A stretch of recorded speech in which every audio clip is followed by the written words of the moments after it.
Chorei, não procurei entender. Todos viam, mentiam. Pena de mim não precisava.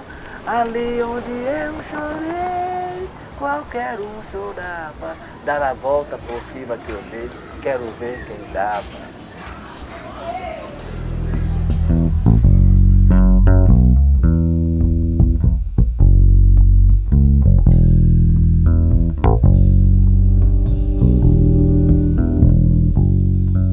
Laércio é um baterista, né? Principalmente um grande baterista do Brasil. Um grande amigo que eu conheci no final dos anos 70, tocando nos bares e orquestras, né? Eu sei que ele era um garoto, já tocava com orquestra, já lia, escrevia, bateria. Uns caras raros assim da época, todo mundo falava dele na cidade. Eu tinha um amigo que tinha aula com ele e através desse amigo eu fiquei conhecendo ele. Quando ele me chamou para conhecer o Laércio, a gente estava tocando, o Laércio apareceu lá no ensaio nosso. Só sei que é o seguinte, ele sentou na bateria, começou a tocar, eu comecei a rir. Eu ria sem parar, porque eu não acredito que um cara toca bateria desse jeito, sabe? Eu achava... sabe quando dá aquela emoção, assim, de tocar com um cara assim? Então eu fiquei ligado nele a vida toda, desde essa época.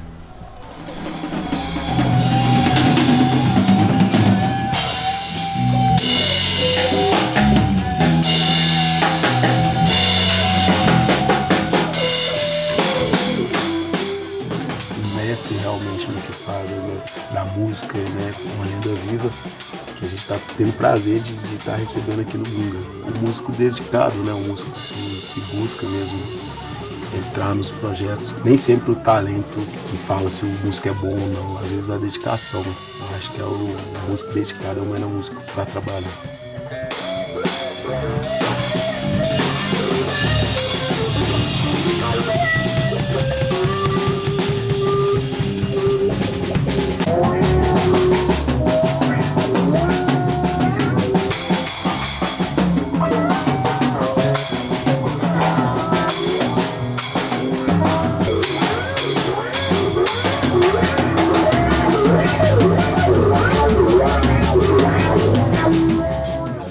Eu acho que assim, o Laércio ele não tem um estilo, cara, porque se você classificar estilos, né, samba, valsa, baião, rock, jazz, o Laércio ele pega essa coisa assim toda e transforma no que ele quer fazer.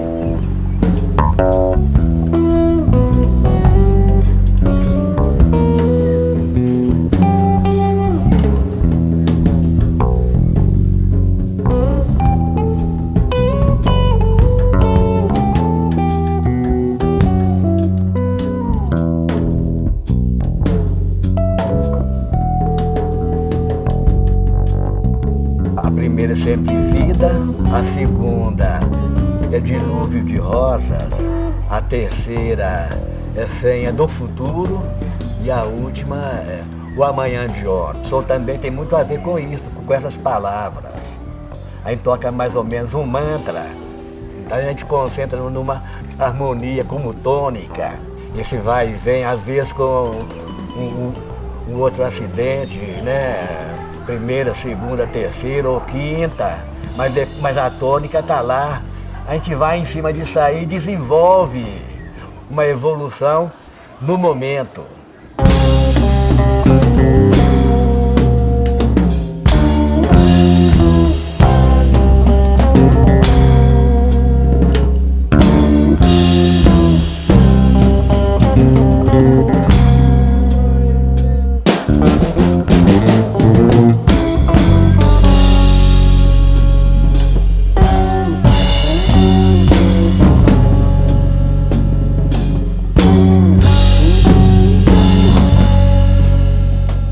Uma delas eu compus junto com o Laércio, chama Sempre Vida, que é um tema que o Laércio sempre falava, né, que a vida nunca acabava, né? É uma coisa meio espírita, assim, saca? Assim, de reencarnação.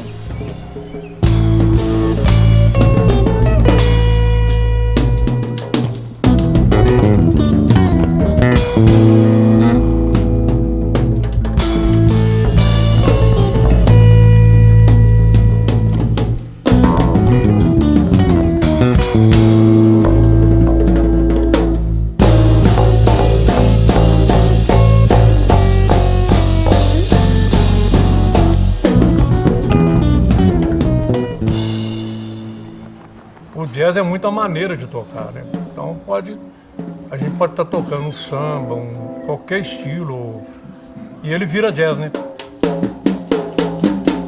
A pessoa mesmo é o próprio jazz, aonde ele existe internamente. Então a gente raciocina isso e transfere para o instrumento. Então lá que a gente tem um grande resultado.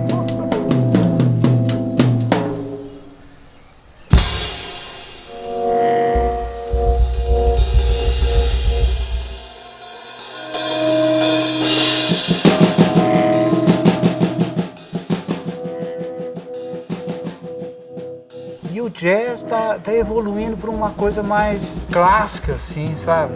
Assim, quase que virando música clássica. Você vê o exemplo, por exemplo, o Weather Report. Eu vi eles tocarem no Rio. É quase que é um concerto, cara. Não é uma banda de jazz tocando, é um concerto. Há uma safra nova muito evoluída, sem perder a escola antiga, né? A original, que ali foi a base de tudo. Esse pessoal mais novo agora estão chegando agora, estão tocando muito e sabendo muito. E tem a ver com o som que a gente faz. Onde tem gente tocando a música mais livre, o jazz está presente. Ele vem de qualquer lugar, independente de, né, classe social, de cor, de qualquer coisa. Ele vem do subúrbio, vem de qualquer outro lugar. Não tem fronteira. A gente ocupar os espaços, estar em tudo quanto é tipo de música. Não, isso aqui foi feito pelos negros, é do negro, e não colocar uma figura branca ali, como fala, isso aqui é bem dele, não é, sabe? Que rola muito em vários gêneros musicais, é isso, coloca uma figura branca aqui, ó. O negro cria, e substitui, né? Que é a figura bonitinha na frente desse som, né? Com a inspiração, ela tem dois lados, né? Há aquela que você ouve, percebe, sente bem, e tem aquilo que sai de dentro, independente dessa auditiva.